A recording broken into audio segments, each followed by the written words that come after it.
And now we end up inside the ear. Well, not literally, of course, but we're going on to the ear and hearing.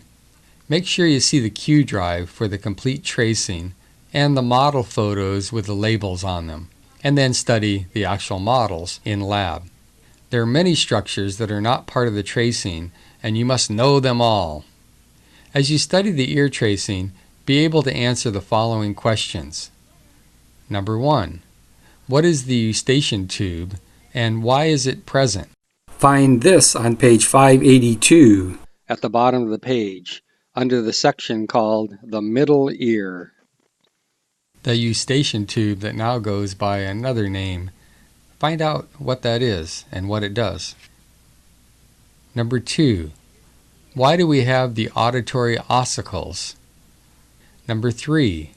What are the semicircular canals, and what do they do? Number 4. What are the two fluids in the cochlea, and where are they located? Number 5. What are the utricle and the saccule, and what do they do? Number 6.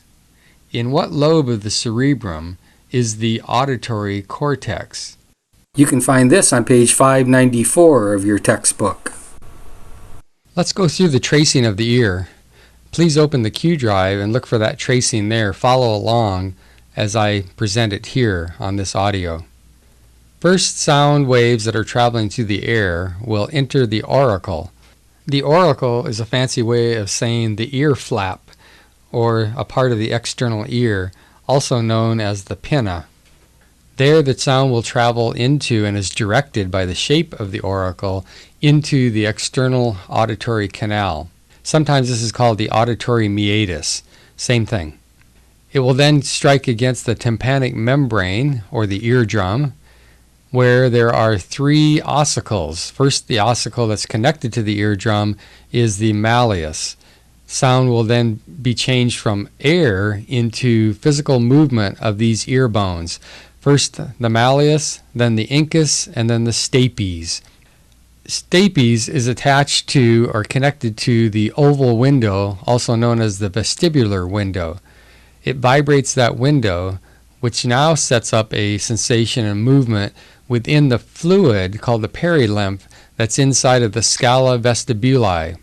From the scala vestibuli, the impulse will travel down the cochlea, down the scala vestibuli, to the end, where it will encounter the helicotrema. That's the bend at the end of the scala vestibuli. And the helicotrema is also filled with perilymph because it's continuous with the scala vestibuli. Helicotrema is simply where it bends around the corner and then enters the scala tympani, which also has perilymph. Now, while that wave is traveling along, some of the energy will go through the center part of the cochlea, and the wave energy will split actually into 2 forms here. The first part goes into the cochlear duct. This cochlear duct has endolymph. Near the cochlear duct is an organ called the spiral organ, which consists of the basilar membrane, the tectorial membrane, and hair cells. These hair cells have small hairs that are called microvilli. What will happen is there will be a movement of the basilar membrane that will move the tectorial membrane, which will cause the hair cells to bend, and now we have a stimulus that will be sent through the nerve fibers. Of course, this is the auditory nerve.